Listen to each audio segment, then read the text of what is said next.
Hello, my dear students of class 8. I'm your Kitarthu sir, and today I'm back with another class of science, chapter number 1, that is crop production and management. Students, in the last class we have studied about crops and its classification. Today, students, will study about agricultural practices. Okay?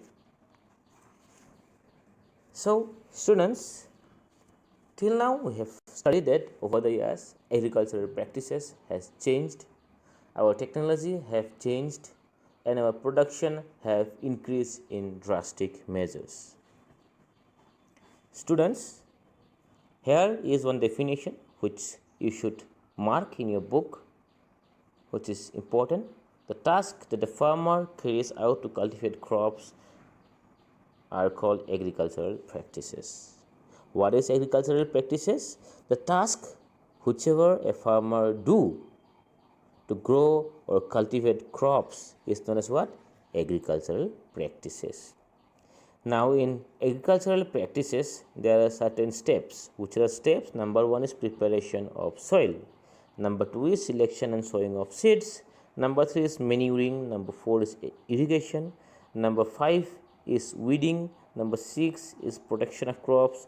Number 7 is harvesting. Number 8 is threshing and winnowing. And number 8 is storage. First of all, let's start with preparation of soil. Students, soil is the natural medium in which plant grow, right? Where does plant grow? Plant grow in the soil. And for the plant to grow in the soil, we have to make sure that the soil is prepared nicely. And how the soil is prepared? First, by plowing and leveling. What is plowing, students? We all know what is plowing, right? Plowing is the process by which the soil is made to loosen. The hard soil is made loose, right? By using a plow. Students, this is a typical plow which is used in our locality, right? This plow has a handle, this plow has a shaft which is tied to the bullocks or horse, whatever we are using. In our place we are using bullocks, right? This plow shaft is attached to the bullock. This handle is held by the farmer, and this plow share or the plow end is digged into the soil. When it moves, what's happened? It breaks the soil and makes it loose. Like this, students, you can see in this picture, right? He is plowing the land. Now, students, it is also done. Plowing is also done by the use of tractors, right? By the use of tractors, it is also done. We know that with time we have developed our technology, and nowadays we use a tractor to plow our land. In tractors, see, students, one more thing I would like to say, that in some other places in Europe, what they do is they use a horse to plow the land. In our place we use a bullock, right?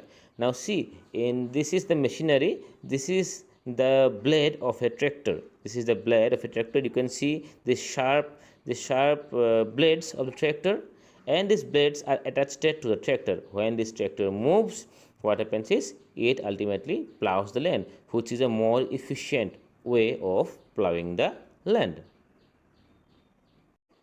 Now students, there is one question, that why plowing is important, right? So following are the reasons why plowing are important. Plowing loosens the soil. What does plowing do? Thus, you can see in this picture, it is loosening the soil, right? The soil is loose, other soil is hard, and this particular soil is very loose. What is it actually doing is, it is, see, all these other places are very hard, and because of plowing, this land has become very loose. And when the soil becomes loose, it allows the roots to breathe easily. Now see, the roots has to breathe. It allows the roots to breathe easily. The roots actually breathe in oxygen. The roots transports all sorts of different sorts of mineral, water, nutrients to the plants, right? And for that to happen, the roots have to have some energy, and then energy where they get it from the oxygen. So when the plowing is done, the soil become very loose and air can easily go come in and go out of the soil, right? So that is how it helps the uh, roots to breathe. If the soil is very hard, what will happen? Air will not be able to enter the soil. In this particular, when it is very loose, air can enter the soil, which becomes very easy for the roots as they require oxygen.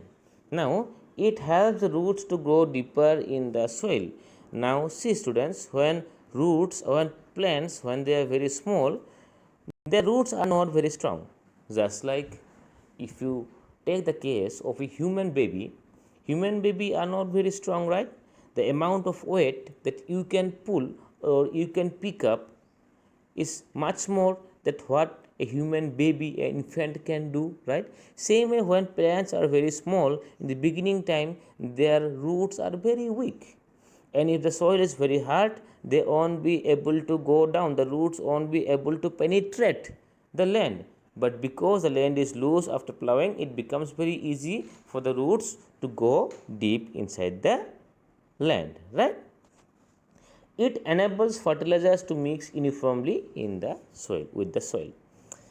Now if the soil is very hard, we can actually mix the fertilizer with the soil, right?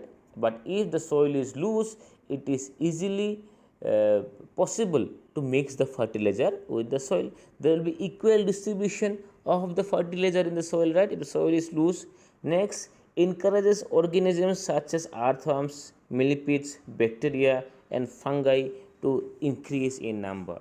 Now see students, there are lots of insects and unicellular organisms which are very harmful for the crops, okay? But at the same time, there are some insects and microorganisms which is very useful for the growth of plant. For example, if we take earthworm, what this earthworm does is, I'm pretty sure all of you know what earthworm is. This is a typical earthworm, right?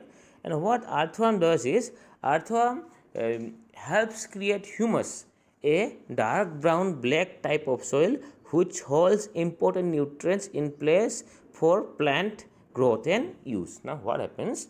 This earthworm, what do they do? The earthworm eats the soil, and whatever some nutrients is there in the soil, it takes, and whatever is remaining, it take it out of the body. Now you must know that cow dung is also a very good manure for plants. Yes or no? Why? Because the cow dung is almost a digested food. Yes or no? It is already broken down. Now what happens is, this earthworm eats the land. Now whatever is possible they digest, and whatever they couldn't digest, they put it out. Now whatever land is put it out by them, there is excreted by them, is known as humus, and that humus is a very good soil for plants to grow. Now it also does one more thing, it also creates burrows or holes. When earthworm moves in the land, it has to create some holes, right? And that holes enables air to go in and go out. Yes or no? Which helps the roots to breathe, right? And this process is known as aeration. What is aeration? In your book also they have given this term as aeration. Aeration is a process by which air or water circulates in the soil, okay? Now also you know that when plants and other organisms, plants or animals, any other organism, when they decomposes, what happens? They decompose, and their decomposed material is taken by the plant for their growth and development. Yes or no? Now when the plant or animal dies, what happens? This some bacteria and fungi helps that dead animal or plant to decompose fast. When it decomposes, that decomposed matter can be taken by the plants for their nutrition. Yes or no? This is how earthworm and millipedes and bacteria and fungi help the plants to grow. Next is what, student? Leveling. Now see students, leveling is an important part in agriculture, because why? If the land is not level, if it is somewhere up and somewhere down, what will happen? In some places there will be less water, some places there will be more water, like this it will happen, right? So it is very important for the land to be very leveled. So after plowing is done, the land is leveled to make sure it is uniform throughout the field. Okay. Now next point is what? Selection and sowing of seeds. Now students, it is very important for the farmer to choose the correct seeds. How? Let me give you an example. Students, if you have a pen which is very good, so whenever you will write with a very good pen, what will happen? The handwriting will also be very good. Yes or no? And if you have a very bad pen which is not even writing properly, what will happen? Your handwriting will become bad. Same way, if the seeds are of good quality, it will become good crops. If the seeds are of bad quality, when it grows, the crop will also not be good. Simple logic, right? So first of all, they have to make sure they buy good quality seed. Okay. Next, seed must be planted at the correct depth of the soil. If they are planted too deep, they will not be able to respire, and the shoot will struggle to push through the soil. If they are on the surface, they will be eaten by birds. What happens is the seeds must be grown at the correct depth. If it is planted at the wrong depth, what will happen? If it is planted too deep inside, what will happen? Sometimes it requires oxygen to grow, right? Sometimes it may not get enough oxygen to grow up, and sometimes what may happen, even if it grow up, what will happen? It will utilize so much of energy to come to the surface. Yes or no? And which stops the growth of the plants. If it is in the correct position, it can grow up nicely, and what happen? The plants is very nice. And if it is very near to the soil, what happens? Sometimes the roots can come above the soil, which is also not a very good ideal condition. And sometimes if it is on the ground, what will happen? The birds may come and eat the seeds. So there is a correct position for different type of crops, and that correct position the seeds should be planted. Next is the soil should have the right amount of water for seed to germinate. Seeds will not germinate if in dry soil. However, seed will also not germinate in the excess of water in the soil. See, if there is excess of water in the soil, the seeds will not be able to grow. It needs the ideal amount of water. If it is the land is very dry, then also the seed will not be able to grow because it requires water. And if there is too much water, then also it can't grow because the land will not be able to breathe, right? If there is water. So for different plants, there are different requirements of water. As we have already discussed, that rice require different type of water. More water, rice requires more water. Wheat requires less water. So according to the need of the crops, the water should be the right amount. Seeds should be planted at the right distance from each other. If they are planted too close, they will not get enough sunlight, water and nutrients. Planting them too far apart would result in wastage of field. Now see students, if the seeds are planted far apart, what will happen?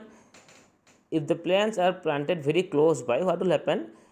It will not get enough nutrients because in that small space there may not be enough nutrients for so many plants. If they are very close together, the water may be also less.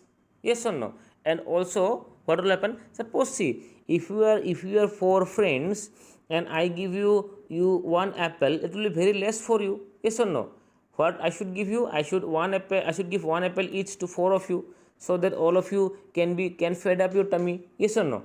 Like that, if the plants are very close by together, they may not get enough sunlight, they may not get enough water and nutrients. At the same time, if we plant them very far apart, what we will do? We will lose the land. We will use more land for less amount of crops. So seeds should be planted at the correct right place. So students, that is it for today.